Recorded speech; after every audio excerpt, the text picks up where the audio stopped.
good day, everybody. My name is Max Edkins. I'm the climate change expert on the Connect for Climate program of the World Bank. We're coming to you live from Innovate for Climate, Finance and Markets Weeks in Barcelona. Please join the discussion with hashtag Innovate for Climate, as well as watch the interviews live on our Facebook page at Connect for Climate. So I'm here today with Charlotte Streck. Thank you for being with us. Charlotte is the founder and director of Climate Focus, and you today are launching a very interesting report. It's called the Eliminating Deforestation from Cocoa Supply Chain report that you've compiled in partnership with the World Bank. Could you tell us a little bit about the main findings of that report, and then also tell us a little bit more about Climate Focus and how you were involved in coming to the research and the outcomes of the report? So thank you for having me. First, it's a pleasure to be here, and let me start first saying a bit about climate change, Climate Focus and my role. It is a climate policy and solutions advisory company. We work mostly on international climate change. We have a practice in Amsterdam that works on energy efficiency and renewable energy, and the part that I lead works on land use, so on deforestation and on sustainable agriculture. And increasingly we work also in collaboration with the World Bank on sustainable supply chains. Here, this report we have produced in cooperation not only with the bank but with the World Cocoa Foundation. Now, I think you may ask why, why are we presenting it here? Isn't it, an agricultural topic, or maybe one on reducing poverty? So why does it matter? So it's important to know that agricultural commodities are the main driver of deforestation. So they are responsible for about 2/3 of deforestation globally. Mostly it is what we call the big four. It's soy, beef, palm oil and wood products. But there is a second tier of agricultural commodities that drive deforestation. And that is rubber, sugar and cocoa. And these second tier drivers of deforestation are relevant, and they're important, particularly in a regional context. Cocoa is the biggest driver of deforestation in West Africa, and West Africa is the global producer of cocoa. So the absolute, West Africa, and mostly smallholders in West Africa, 90% of the world cocoa production is coming from smallholders. They cater to our sweet tooth in the world. And these smallholders face a problem that if you summarize, it's old trees and old people. So it is a declining productivity in these countries. It's small farms, they don't have money to invest, they don't have technical capacity. So what they do is they mine the forest and soil to maintain productivity and really survive on the basis of cocoa. And that is not sustainable. It's a big problem for climate change. It's a big problem for the countries that produce cocoa. And it is a big problem for climate resilience also. Absolutely. And I find that really interesting that, you're focusing on West African countries, on Ghana and Ivory Coast in particular, where the majority of the economy is dependent on the cocoa industry. So from your experience now, having done the research, what are some of the solutions and some of the innovations to reduce deforestation from the cocoa supply chain? First of all, it is, and that's true for all the supply chain work, it is very important to pay attention to what the smallholders are doing and supporting smallholders. In cocoa it's extreme because we have 90% of the production coming from smallholders, but that also 40% in palm oil comes from smallholders. And often we focus on big companies and large plantation, but it is essential to focus on smallholders. And here the governments have an important role. Of course also international cooperation has an important role, and the private sector. Governments in the region have to pay attention and support smallholders to maintain and increase productivity. That means favorable policies, creating incentives, and work with international partners to make sure that these incentives and the capacity finance is effectively delivered to the smallholders. On the private sector side, it's interesting because we have all these millions of smallholders, but we have a highly integrated cocoa supply chain. So we have only 6 big chocolate manufacturer, grinder and processor that are responsible for 90% of the world cocoa production. So you have millions and then you have very few.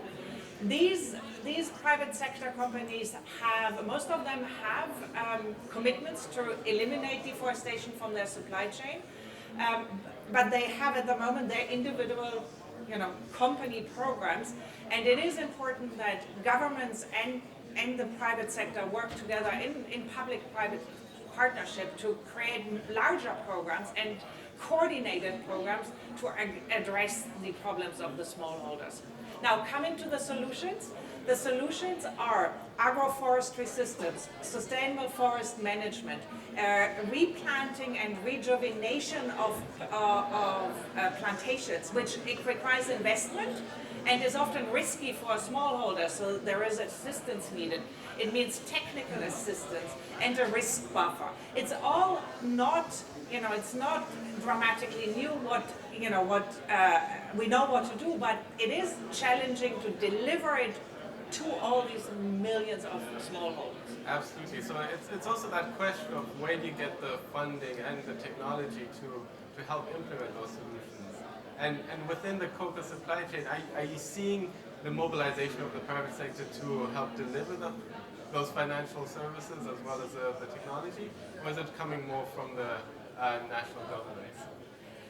And international donors. I think all have a role to play. For national governments, it is important that they wake up to the problem. Smallholders are responsible for a lot of the GDP in Cote d'Ivoire and Ghana. And at the moment, the governments are often concerned because the world price on cocoa is going down, and there is a concern that if you now support productivity, you increase, productivity, and you would drive prices further down. But that is very short-sighted because we see a lot of new cocoa plantation in Latin America, and where often the investment environment is favorable or better than in many of these African countries. So if these main producers don't wake up and work on a long-term sustainability with farmers and the private sector and international partners, they may lose a lot of their market share. Now, the governments need can potentially ex climate finance for this, where we come to one of the themes of this conference. There is opportunities for red finance because it's a reduction of deforestation. There is also opportunities for adaptation finance because it is so important also to increase or build resilience in these systems. So there's a very big argument for adaptation, and that needs to be delivered to the farmers. Here, government and extension services are important. They need to be built and strengthened. But there's also the partnership with the private sector, essentially, because often they do have access to the farmers. Farmers have market access via these companies. So the companies can deliver. They can deliver price premiums, but they can also deliver technical support to the farmers. Absolutely, and so the other component of this conference is really the market side. So we've been talking a little bit about the finance and technical support, but it's also the markets that help drive the sourcing of sustainable products. So what is your message for chocolate consumers out there, considering the report you've been co-authoring? Generally, I would always say that consumers need to become a lot more aware of what they eat.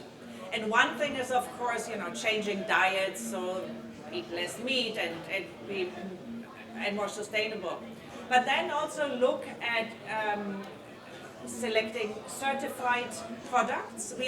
Today we have a problem that the demand is not holding up. We don't have sufficient demand to off-take sustainable products.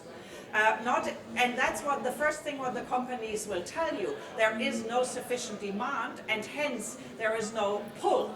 We are working with the World Bank and partners on the push in the market, but the market needs to pull it. And there, the consumer have a very important role. And at the moment, we have a demand gap, and I can just call on everybody. Look at what you are eating, and also look how it is produced, and select certified products. Absolutely, and that's where you come back to the report and the knowledge that's being presented through that report. So just to let the online audience know that the report is available at the Open Knowledge platform of the World Bank, which is openknowledge.worldbank.org. We encourage everybody to go and download it, have a read of it. Any final comments for the governments and the communities you've been working with?